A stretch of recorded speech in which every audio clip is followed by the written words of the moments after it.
বাড়ির সবার সঙ্গে একটি ছবি রূপম তুলে নিয়ে রাজা ইউটিউব চ্যানেলে এয়ারপোর্টের ভেতর দিকে আপনাদের রওনা দিলাম। প্রত্যেককে স্বাগত। বর্তমানে কলকাতা নেতাজি আশা সুভাষচন্দ্র বোস করছি সবাই ইন্টারন্যাশনাল ভালো এয়ারপোর্টে আছেন, রয়েছি। সুস্থ আছেন। এই 8 জন মিলে আমরা বেরিয়েছি আমার সৌদি ভিডিওর আরবে প্রথম এল&টি পর্ব কাজে আজকে থেকে জন্য। শুরু করলাম। প্রত্যেকেই আমরা এল&টি স্টাফ। এয়ারপোর্টের ভেতর কিছু কাজকর্ম ছিল, সেগুলো আমি সেরে নিলাম বোর্ডিং পাস কালেক্ট করে। এবার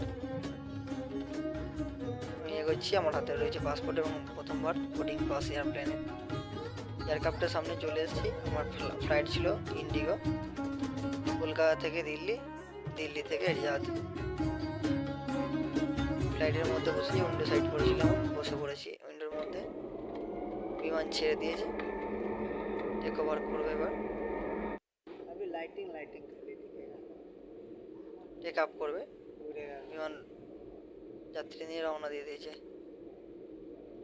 আস্তে আস্তে যাচ্ছে। যদি ভালো লাগে থাকে আমার ভিডিও, একটা লাইক করবেন অবশ্যই, দেখতে থাকুন। এই প্রথমবার ইউটিউবে আমি ভিডিও দিচ্ছি। ভিডিও ঠিক আমি তৈরি করতে জানি না, কিভাবে এডিট করতে হয়, কিভাবে কি করতে হয়। অনেক ভুল ত্রুটি রয়েছে। যদি আমার এই ভিডিও আপনাদের ভালো লাগে তাহলে আমাকে একটু লাইক, একটু সাবস্ক্রাইব করবেন এবং শেয়ার করবেন। আর কমেন্টে বলে যাবেন কিভাবে ভিডিও তৈরি করতে হয়। আমি চেষ্টা করব সেইভাবে ভিডিও তৈরি করার। আপনারা দেখতে থাকুন রূপম রাজা ইউটিউব চ্যানেল। আজকের মতো ভিডিওটা এখানেই শেষ করব।